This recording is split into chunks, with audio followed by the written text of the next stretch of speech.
ہم دو بہنیں جڑواں تھیں اور شکل میں بھی ایک جیسی لگتی تھیں۔ جب میری ایک جڑواں بہن کی شادی ہوئی تو شادی کے اگلے روز میرے پاؤں پکڑ کر کہنے لگی، میں کسی اور سے محبت کرتی ہوں، تم میری جگہ چلی جاؤ، کسی کو کچھ پتہ نہیں چلے گا۔ میں اپنی جڑواں بہن کی خاطر اس کے شوہر کے ساتھ چلی گئی، مگر سر پر آسمان تب ٹوٹا جب رات کو وہ میرے پاس صبح کا وقت تھا اور میں اپنے کمرے سے نکل کر سیدھا شیزا کے کمرے کی طرف گئی تھی تاکہ دیکھ سکوں کہ وہ اٹھ چکی ہے یا نہیں۔ آج گھر میں سکون کا آخری دن تھا کیونکہ کل سے مہندی کا فنکشن شروع ہونا تھا اور میں چاہتی تھی کہ اس کی تمام تیاریاں بر وقت مکمل ہو جائیں۔ میں جب اس کے کمرے میں پہنچی تو وہ شیشے کے سامنے بیٹھی تھی اور اس کی آنکھوں میں آنسو تھے۔ مجھے دیکھ کر اس نے جلدی جلدی اپنے آنسو صاف کیے اور مسکرانے کی کوشش کرنے لگی۔ میں اس کے پاس جا کر کھڑی ہو گئی تھی اور پھر اس کا ہاتھ پکڑ کر پوچھنے لگی کہ شیزا کیا ہوا ہے، تم رو کیوں رہی ہو؟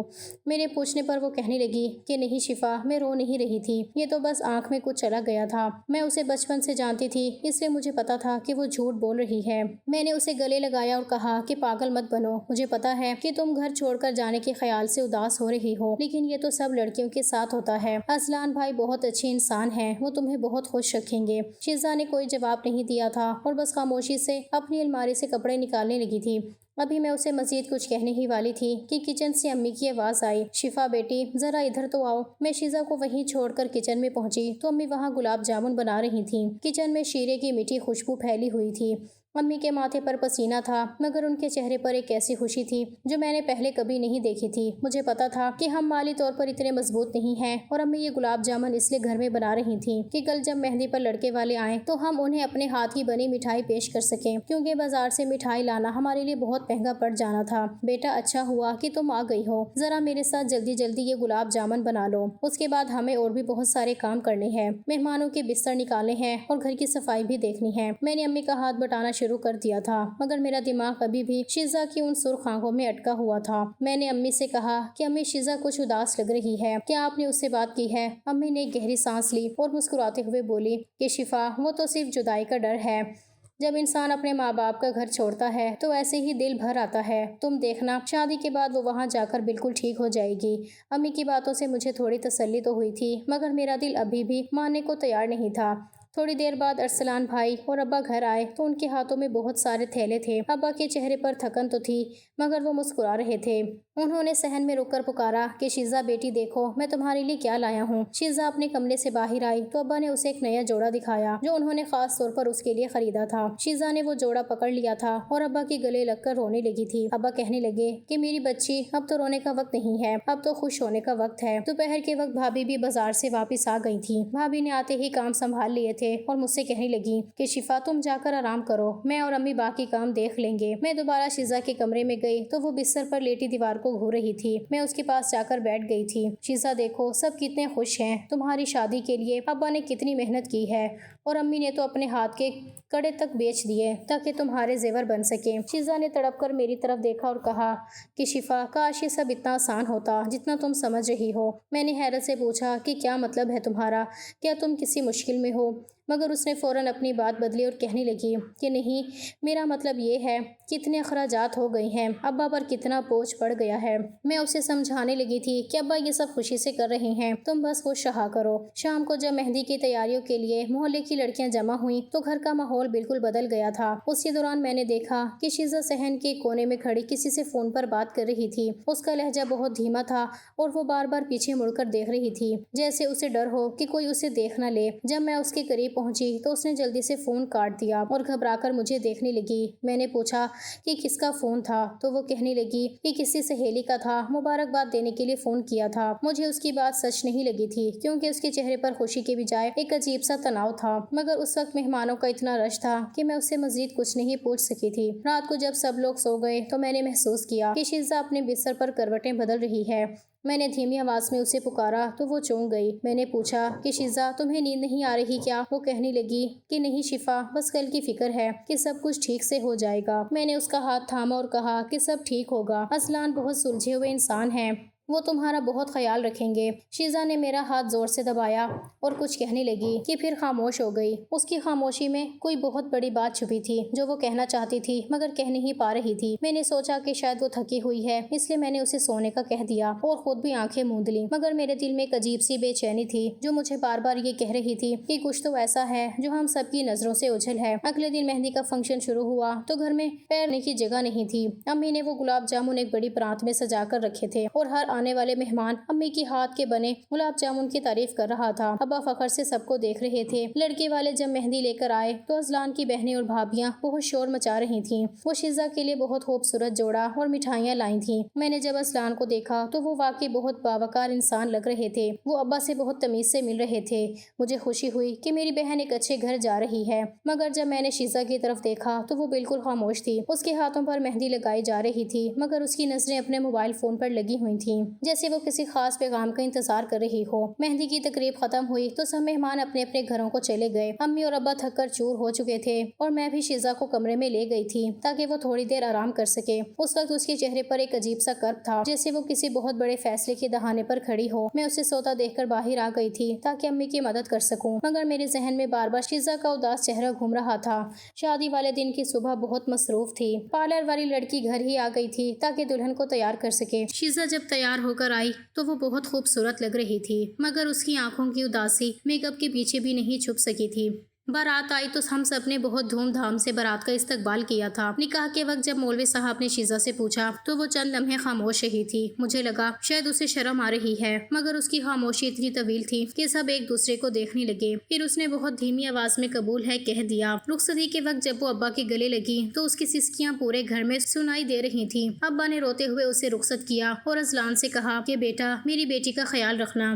گاڑی جب روانہ ہوئی تو مجھے ایسا لگا تھا کہ جیسے میرا ایک حصہ مجھ سے جدا ہو گیا ہے۔ میں نہیں جانتی تھی کہ یہ جدائی صرف چند گھنٹوں کی ہے۔ رات کا وقت تھا اور پورا گھر ایک دم خاموش ہو چکا تھا۔ وہ گھر جو پچھلے کئی دنوں سے مہمانوں اور شور شرابے سے بھرا ہوا تھا، اب وہاں صرف اداسی پھیلی ہوئی تھی۔ میں اپنے بستر پر لیٹی دیوار کو دیکھ رہی تھی اور میری آنکھوں سے مسلسل آنسو بہہ رہے تھے۔ مجھے بار بار شیزا کا خیال آ رہا تھا کہ وہ اس وقت کیا کر رہی ہوگی اور ایک دم سے نئے لوگوں کے درمیان خود کو کتنا اکیلا محسوس کر رہی ہوگی۔ پھر میں اٹھی اور دبے قدموں امی کی کمرے کی طرف گئی تو دیکھا کہ وہ بھی جائے نماز پر بیٹھی رو رہی تھیں۔ میں نے ان کے قریب جا کر ان کے کندھے پر سر رکھ دیا اور کہا کہ امی آپ رو کیوں رہی ہیں؟ شیزا اب اپنے گھر چلی گئی ہے، وہ وہاں بہت خوش رہے گی، آپ بھی خوش رہا کریں۔ امی نے میرے سر پر ہاتھ پھیرا اور بھرائی ہوئی آواز میں بولی کہ شفا بیٹی گھر کتنا خالی خالی لگ رہا ہے، ایسا لگ رہا ہے جیسے گھر کی ساری رونق ہی چلی گئی ہو۔ میں نے انہیں تسلی دی اور کہا کہ امی ازلان بھائی کتنے اچھے انسان ہیں، وہ اس کا بہت خیال رکھیں گے، آپ بس اب آرام کریں، کل ہمیں ناشتہ لے کر وہاں بھی تو جانا ہے۔ امی نے ایک گہری سانس لی اور پھر میں بھی اپنے کمرے میں آ گئی تھی۔ اگلی صبح ہم سب جلدی اٹھ گئے تھے۔ امی نے رات کو ہی ناشتے کی تیاری آدھی سے زیادہ مکمل کر دی تھی اور آخرکار ہم سب سامان لے کر شیزا کے سسرال کی طرف روانہ ہو گئے۔ میرے دل کی دھڑکن تیز ہو رہی تھی کہ پتہ نہیں وہ کس حال میں ہوگی۔ جب ہم وہاں پہنچے تو اس کا سسرال دیکھ کر دل خوش ہو گیا تھا۔ وہ ایک بہت ہی صاف ستھرا اور پرسکون گھر تھا۔ ازلان بھائی کے والدین نے ہمارا بہت گرم جوشی سے استقبال کیا تھا۔ ہمیں ڈرائنگ روم میں بٹھایا گیا تو دیکھا کہ ٹیبل پر پہلے سے ہی ڈھیر سارا ناشتہ لگا ہوا تھا۔ ان لوگوں نے خود بھی بہت کچھ بنا رکھا تھا۔ امی یہ دیکھ کر تھوڑا حیران ہو گئی تھی۔ بہن جی آپ نے یہ سب تکلیف کیوں کی؟ ہم نے کہا تو تھا کہ ہم ناشتہ لے کر آئیں گے۔ امی کی بات پر شیزا کی ساس نے بہت پیار سے امی کا ہاتھ تھاما اور مسکراتے ہوئے بولی کہ ارے بہن جی اس میں تکلیف کی کیا بات ہے، ہم ان پرانی رسموں کو نہیں مانتے کہ صرف آپ ہی ناشتہ لائیں گی۔ اب شیزا ہماری بھی تو بیٹی ہے، آپ نے ہمیں اتنی پیاری بچی دے دی، یہی ہمارے لیے سب سے بڑی بات ہے۔ ان کی باتیں سن کر امی کے چہرے پر اطمینان آ گیا تھا۔ تھوڑی دیر بعد شیزا اور ازلان بھائی بھی کمرے سے باہر آ گئے تھے۔ شیزا نے ہلکے رنگ کا جوڑا پہنا تھا اور وہ بہت پیاری لگ رہی تھی، مگر میں نے غور کیا کہ اس کی آنکھیں سوجی ہوئی تھیں اور وہ بہت تھکی تھکی سی لگ رہی تھی۔ ازلان بھائی اس کے پاس ہی بیٹھے تھے اور بڑے پیار سے اسے پوچھ رہے تھے کہ شیزا تمہیں کچھ چاہیے تو نہیں یا تم چائے لوگی؟ مگر شیزا بس خاموشی سے سر ہلا رہی تھی، اسے جیسے ارد گرد کا کوئی ہوش ہی نہیں تھا۔ وہ بار بار اپنی انگلیاں مروڑ رہی تھی اور اس کی نظریں کسی ایک جگہ جمی ہوئی تھیں۔ تھوڑی دیر بعد جب سب لوگ باتوں میں مصروف ہوئے تو شیزا میرے قریب آئی اور دھیمی آواز میں کہنے لگی کہ شفا میرے ساتھ کمرے میں چلو، مجھے تمہیں کچھ دکھانا ہے۔ میں نے مسکرا کر سر ہلایا اور امی سے کہا کہ میں ذرا شیزا کا کمرہ دیکھ کر آتی ہوں۔ امی نے خوشی سے اجازت دے دی تھی اور میں شیزا کے پیچھے پیچھے اس کے کمرے میں چلی گئی تھی۔ کمرے کا دروازہ بند ہوتے ہی شیزا نے میرا ہاتھ پکڑا اور وہیں فرش پر بیٹھ کر رونے لگی۔ اس کی سسکیاں اتنی تیز تھی کہ میں ڈر گئی تھی۔ میں نے جلدی سے اسے اٹھایا اور بیڈ پر بٹھا دیا۔ شیزا کیا ہوا ہے تمہیں؟ تم اس طرح کیوں رو رہی ہو؟ دیکھو سب کتنے خوش ہیں، تمہارا سسرال کتنا اچھا ہے، اذلان بھائی تمہارا کتنا خیال رکھ رہے ہیں، تم کیوں اس طرح کر رہی ہو؟ شیزا نے روتے ہوئے کہا کہ شفا مجھے یہاں سے لے جاؤ، میرا یہاں دم گھٹ رہا ہے، میں یہاں ایک پل بھی نہیں رہ سکتی۔ میں اسے حیرانی سے دیکھنے لگی تھی کہ تم ابھی کل ہی تو آئی ہو اور تم کہہ رہی ہو کہ تمہیں یہاں نہیں رہنا۔ کیا کسی نے کچھ کہا ہے تمہیں یا اذلان بھائی نے کوئی بدتمیزی کی ہے؟ اس نے تڑپ کر کہا کہ نہیں، کسی نے کچھ نہیں کہا، سب بہت اچھے ہیں، مگر میں یہاں نہیں رہ سکتی۔ بس تم کسی طرح امی سے کہو کہ میں بھی تمہارے ساتھ واپس جاؤں گی۔ میں بہت زیادہ ڈر گئی تھی۔ میں نے اس کے کندھے پکڑ کر اسے جھنجھوڑا اور کہا کہ شیزا ہوش میں تو آؤ، تم پاگل ہو گئی ہو کیا؟ شام کو تو تمہیں ویسے بھی مکلاوے کے لیے گھر آنا ہی ہے، تو ابھی جانے کی ضد کیوں کر رہی ہو؟ یہ کتنا برا لگے گا کہ تم شادی کے اگلے ہی دن اس طرح ضد کر کے جا رہی ہو۔ لیکن وہ بس ایک ہی رٹ لگائے ہوئے تھی کہ نہیں، مجھے ابھی جانا ہے۔ تم امی سے کہو کہ شیزا کی طبیعت ٹھیک نہیں ہے، اسے ساتھ لے چلیں۔ میں نے اسے سمجھانے کی بہت کوشش کی مگر وہ کسی صورت ماننے کو تیار نہیں تھی۔ میرے دل میں بار بار یہ سوال اٹھ رہا تھا کہ آخر ایسی کون سی بات ہے جو اسے اتنی بے چین کر رہی ہے۔ میں نے سوچا کہ شاید گھر جا کر وہ مجھے سب بتا دے گی، اس لیے میں نے ہمت کی اور باہر آ کر امی سے کہا کہ امی شیزا کہہ رہی ہے کہ اس کے سر میں بہت درد ہے اور وہ چاہتی ہے کہ وہ بھی ہمارے ساتھ ہی گھر چلی جائے۔ امی پہلے تو تھوڑی پریشان ہوئی اور کہنے لگی کہ بیٹا ایسے کیسے جا سکتی ہے، لیکن شیزا کی سانس اتنی اچھی تھی کہ انہوں نے جب شیزا کا اترا ہوا چہرہ دیکھا تو فوراً بولی کہ کوئی بات نہیں بہن جی، بیٹیوں کا اپنا گھر چھوڑ کر آنا بہت مشکل ہوتا ہے اور پھر اسے تو شام میں بھی جانا ہی ہے۔ اگر یہ بھی اپنے ماں باپ کے ساتھ جانا چاہتی ہے تو ہمیں کوئی اعتراض نہیں ہے، آپ اسے لے جائیں، یہ وہاں جا کر تھوڑا آرام کر لے گی۔ اذلان بھائی نے بھی بڑے صرف کا مظاہرہ کیا تھا اور کہا کہ ہاں شفا، اگر شیزا کی طبیعت ٹھیک نہیں ہے تو آپ اسے لے جائیں، میں شام کو چکر لگا لوں گا۔ اب بھابھی راضی ہو گئے تھے اور یوں شیزا ہمارے ساتھ واپس گاڑی میں بیٹھ گئی تھی۔ واپسی کے پورے راستے میں وہ خاموش رہی تھی۔ میں بس دل ہی دل میں دعائیں مانگ رہی تھی کہ یا اللہ سب خیریت ہو اور شیزا کے دل میں جو بھی بات ہے وہ کوئی بڑی مشکل کھڑی نہ کر دے۔ ابا اور امی گھر پہنچ کر بہت خوش تھے کہ چلو بیٹی واپس آ گئی ہے، مگر میں جانتی تھی کہ یہ واپسی اتنی سادہ نہیں ہے جتنی نظر آ رہی ہے۔ گھر پہنچنے کے بعد شیزا سیدھی اپنے کمرے میں چلی گئی تھی اور میں بھی اس کے پیچھے پیچھے اندر آ گئی تھی۔ جیسے ہی میں اندر داخل ہوئی اس نے کمرے کا دروازہ بند کر دیا تھا۔ میں نے حیرت سے اس کی طرف دیکھا اور اس کے کندھے پکڑ کر پوچھا کہ شیزا یہ تم کیا کر رہی ہو؟ تم وہاں سے اس طرح کیوں بھاگ کر آئی ہو اور اب یہ دروازہ کیوں بند کیا ہے؟ شیزا نے کوئی جواب نہیں دیا تھا بلکہ ایک دم سے میرے پیروں میں بیٹھ گئی تھی۔ اس نے میرے پاؤں پکڑ لیے تھے اور زاروں قطار رونے لگی تھی۔ میں ہکا بکا رہ گئی تھی۔ میں اسے اٹھانے کی کوشش کر رہی تھی، پھر میں نے زبردستی اسے کرسی پر بٹھا دیا تھا۔ میرا دل زور زور سے دھڑک رہا تھا کہ یا اللہ یہ کیا ماجرا ہے۔ میں نے اسے جھنجھوڑا اور کہا کہ شیزا ہوش میں آؤ، یہ تم کیا کر رہی ہو؟ تمہارا دماغ تو ٹھیک ہے نا؟ تم اس طرح میرے پیروں میں کیوں گر رہی ہو؟ شیزا نے روتے ہوئے اپنی سرخ آنکھیں اٹھائیں اور میرا ہاتھ تھام کر کہنے لگی کہ شفا صرف تم ہی مجھے بچا سکتی ہو، اگر تم نے میری مدد نہ کی تو میں اپنی جان دے دوں گی۔ میں نے اسے تسلی دی اور کہا کہ پہلے تم بتاؤ تو صحیح کہ بات کیا ہے۔ اس نے ایک لمبی سسکی بھری اور کہنے لگی کہ شفا میں اس شادی سے خوش نہیں ہوں، میں کسی اور کو پسند کرتی ہوں، میں علی سے محبت کرتی ہوں اور میں نے یہ شادی صرف ابا کی عزت کی خاطر کی تھی، لیکن اب مجھ سے مزید یہ ناٹک نہیں ہو رہا۔ وہاں اذلان کے گھر میں میرا دم گھٹتا ہے، جب وہ میرے قریب آتا ہے تو مجھے ایسا لگتا ہے کہ میں مر جاؤں گی۔ میں یہ سن کر بالکل ساکت ہو گئی تھی۔ مجھے ایسا لگا جیسے کسی نے میرے سر پر ہتھوڑا مار دیا ہو۔ میں نے کانپتی آواز میں پوچھا کہ یہ تم کیا کہہ رہی ہو؟ شیزا تمہیں پتا بھی ہے کہ تم کیا بول رہی ہو؟ اب تمہارا نکاح ہو چکا ہے، تم اب کسی اور کی بیوی ہو اور اس علی کا ذکر اب کیوں کر رہی ہو؟ شیزا نے میرا ہاتھ مزید زور سے دبایا اور کہنے لگی کہ نہیں شفا، میں اسے نہیں بھول سکتی۔ میں نے علی سے بات کی ہے، وہ کہتا ہے کہ وہ مجھے یہاں سے لے جائے گا، لیکن مجھے تھوڑا وقت چاہیے اور اس وقت تک کے لیے تمہیں میری جگہ وہاں جانا ہوگا۔ میں نے حیرت سے اپنا ہاتھ چھڑایا اور پیچھے ہٹ گئی۔ پھر میں نے چیخ کر کہا کہ تمہارا دماغ خراب ہو گیا ہے، میں وہاں کیسے جا سکتی ہوں؟ میں تمہاری جگہ کیسے رہوں گی؟ کیا تمہیں لگ رہا ہے کہ یہ کوئی کھیل ہے؟ میری بات پر شیزا دوبارہ میرے پاس آئی اور روتے ہوئے کہنے لگی کہ شفا دیکھو، ہم دونوں بالکل ایک جیسی ہیں، ہماری شکلیں، ہماری آواز، سب کچھ ملتا ہے۔ تم بس میرا یہ جوڑا پہن لو اور میرے زیور پہن لو، کسی کو کچھ پتا نہیں چلے گا، اذلان بھی تمہیں نہیں پہچان پائے گا۔ تم بس کچھ دن وہاں گزار لو جب تک میں علی کے ساتھ کوئی راستہ نہیں نکال لیتی ہوں۔ میں نے غصے اور ڈر سے کانپتے ہوئے کہا کہ شیزا یہ ناممکن ہے، میں تمہاری جگہ کیسے رہ سکتی ہوں؟ یہ گناہ ہے، اور اگر کسی نے پہچان لیا تو ابا کا کیا ہوگا؟ وہ تو جیتے جی مر جائیں گے۔ امی کا کیا ہوگا؟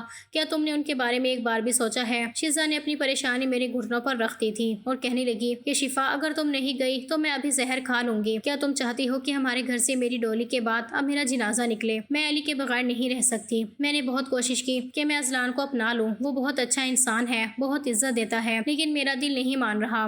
میرا دل صرف علی کے لیے دھڑکتا ہے۔ تم بس میری خاطر یہ قربانی دے دو، میں بہت جلد سب ٹھیک کر لوں گی۔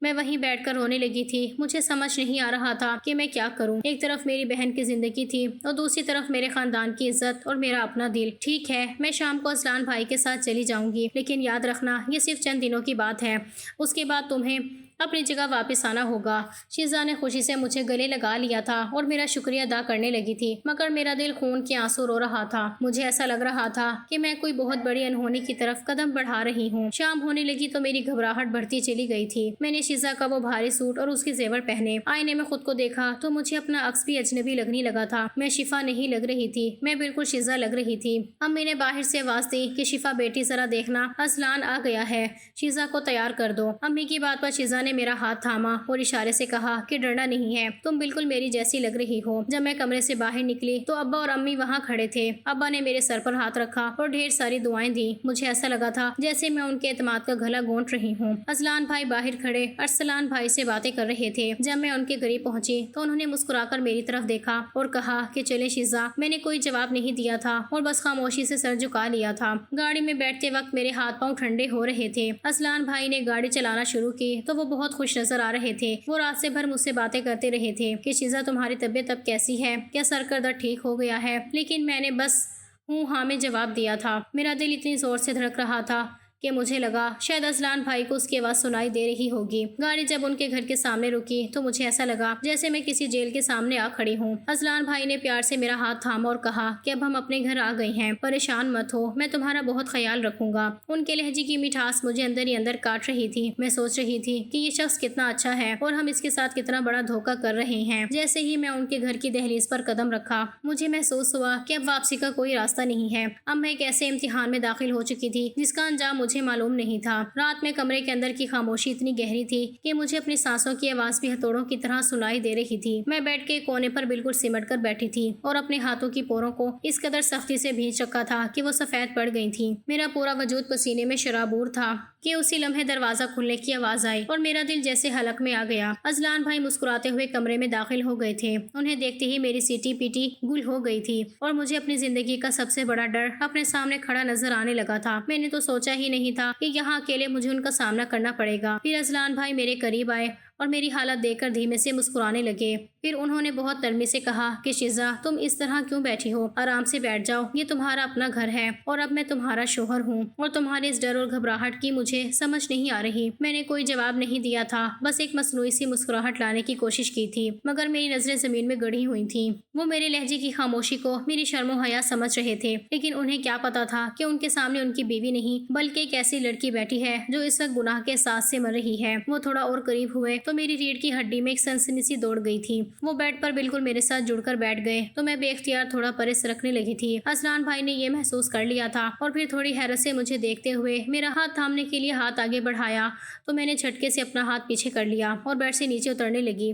میرا پورا جسم کانپ رہا تھا۔ اصلان بھائی نے حیرانی سے پوچھا کہ شیزا کیا ہوا ہے، تم مجھ سے اس طرح دور کیوں بھاگ رہی ہو، کل تک تو تم ایسی نہیں تھی، کیا میں نے کوئی غلط بات کہہ دی ہے یا تم ابھی تک اپنے گھر والوں کو یاد کر کے پریشان ہو رہی ہو۔ ان کے لہجے میں اتنی اپنائیت تھی کہ میرا جی چاہا میں بھی چیخ کر سب سچ بتا دوں، مگر زبان جیسے تالوے سے چپک گئی تھی۔ شیزا مجھے لگ رہا ہے کہ تم مجھ سے کچھ چھپا رہی ہو، تمہارا لہجہ، تمہاری خوشبو، سب کچھ بدلا بدلا سا لگ رہا ہے، کیا بات ہے مجھے بتاؤ، کیا تم اس شادی سے خوش نہیں ہو؟ ان کا یہ سوال میرے دل پر کسی تیر کی طرح لگا تھا۔ ان کے چہرے پر صدمے کے بادل چھا گئے تھے۔ وہ کہنے لگے کہ شیزا تمہیں کیا ہوا ہے، کیا میں تمہیں اتنا برا لگ رہا ہوں، کیا تم میرا لمس بھی برداشت نہیں کر پا رہی؟ میں نے روتے ہوئے اپنا سر نفی میں ہلا دیا تھا، مگر میں کچھ بول نہیں سکی تھی۔ میرا پورا وجود لرز رہا تھا اور مجھے ایسا لگ رہا تھا کہ یہ کمرہ ابھی مجھ پر گر جائے گا۔ پھر میں نے ہمت جمع کی اور ٹوٹے ہوئے لہجے میں کہا کہ اصلان بھائی مجھے آپ سے کچھ کہنا ہے۔ اصلان بھائی میری بات سن کر وہیں جم گئے تھے اور بہت غور سے مجھے دیکھنے لگے۔ میں نے کانپتی آواز میں کہنا شروع کیا کہ اصلان بھائی جو آپ دیکھ رہے ہیں وہ حقیقت نہیں ہے، میں وہ نہیں ہوں جو آپ سمجھ رہے ہیں۔ اصلان بھائی نے بھویں سے کیڑ کر مجھے دیکھا اور پوچھا کہ کیا مطلب ہے تمہارا، تم کیا کہنا چاہ رہی ہو اور تم مجھے بھائی کیوں کہہ رہی ہو؟ یہ کہہ کر وہ کچھ دیر تک بس مجھے دیکھتے رہے تھے جیسے انہیں یقین نہ آ رہا ہو کہ ان کے سامنے کون کھڑا ہے۔ پھر ان کے لب لرزنے لگے تھے اور انہوں نے دبی آواز میں پوچھا کہ شفا تم یہاں، تم شیزا کے کپڑوں میں یہاں کیا کر رہی ہو؟ پھر میں نے روتے ہوئے سارا چل اگل دیا تھا۔ وہ گھٹنوں کے بل میرے سامنے بیٹھے تھے اور ان کی آنکھوں سے آنسو نکل کر ان کے گالوں پر بہنے لگے تھے۔ انہوں نے بہت دھیمے سے کہا کہ شفا، تم لوگوں نے میرے ساتھ اتنا بڑا مذاق کیوں کیا؟ کیا میری محبت اس قابل تھی کہ مجھے اس طرح ذلیل کیا جاتا؟ ان کا یہ جملہ سن کر میرا کلیجہ منہ کو آ گیا تھا۔ میں نے روتے ہوئے ان سے معافی مانگی اور کہا کہ اذلان بھائی مجھے معاف کر دیں، میں صرف اپنی بہن کی جان بچانا چاہتی تھی، مجھے نہیں پتا تھا کہ یہ سب اتنا تکلیف دہ ہوگا۔ اذلان بھائی نے ایک سرد آہ بھری اور کمرے کی دیوار سے ٹیک لگا کر بیٹھ گئے، پھر کہنے لگے کہ میں نے شیزا کو دیکھا تھا اور اسے پسند کیا تھا، مگر مجھے نہیں پتا تھا کہ اس کے دل میں کوئی اور ہے۔ اگر وہ مجھ سے ایک بار کہہ دیتی تو میں خود یہ رشتہ توڑ دیتا، مگر اس نے مجھے اور میرے خاندان کو دھوکہ دیا ہے۔ ان کی آواز میں وہ کرب تھا جو کسی جیتے جاگتے انسان کو اندر سے مار دیتا ہے۔ ٹھیک ہے، میں سارا الزام اپنے سر لے لوں گا اور سب سے کہہ دوں گا کہ ہماری نہیں نبھ سکتی، تاکہ شیزا اپنی مرضی کی زندگی جی سکے۔ اذلان بھائی کی عظمت دیکھ کر میری آنکھیں بھر آئی تھیں۔ میں نے ان سے درخواست کی کہ اذلان بھائی پلیز مجھے آج رات کا موقع دیں، میں کل گھر جا کر شیزا کو آخری بار سمجھاؤں گی، شاید اسے اپنی غلطی کا احساس ہو جائے۔ اگلے دن جب میں واپس گھر پہنچی تو شیزا اپنے کمرے میں چھپی بیٹھی تھی، وہ رو رہی تھی اور پھر اس نے مجھے بتایا کہ علی نے اسے ٹھکرا دیا ہے۔ اب اسے اپنی زندگی کی سب سے بڑی غلطی کا احساس ہو گیا تھا۔ شیزا کو اب سمجھ آ گئی تھی کہ جذبات میں آ کر لیا گیا فیصلہ کتنا بھیانک ہو سکتا ہے۔ پھر آج جب اذلان بھائی اپنی بیوی کو لینے آئے تھے تو ان کے ساتھ شیزا ہی گئی تھی۔ اذلان بھائی نے اپنی بڑائی کا ثبوت دیتے ہوئے اسے معاف کر دیا تھا۔ انہوں نے یہ بات کبھی کسی پر ظاہر نہیں ہونے دی کہ اس رات ان کے کمرے میں شیزا نہیں بلکہ شفا تھی۔ شیزا اب ایک بدلی ہوئی عورت تھی، وہ اذلان کی ہر بات مانتی تھی اور ان کا بہت احترام کرتی تھی، کیونکہ اسے پتا چل گیا تھا کہ ہر مرد برا نہیں ہوتا اور سچی محبت وہ نہیں جو آپ کو گناہ کی طرف لے جائے، بلکہ وہ ہے جو آپ کا بھرم رکھ لے۔ اس سب سے مجھے ایک چیز کا تو پتا چل گیا تھا کہ مرد ہمیشہ ظالم نہیں ہوتا، کبھی کبھی مرد بھی صبر اور عظمت کی وہ مثال قائم کرتا ہے جو پورے گھر کو بکھرنے سے بچا لیتی ہے۔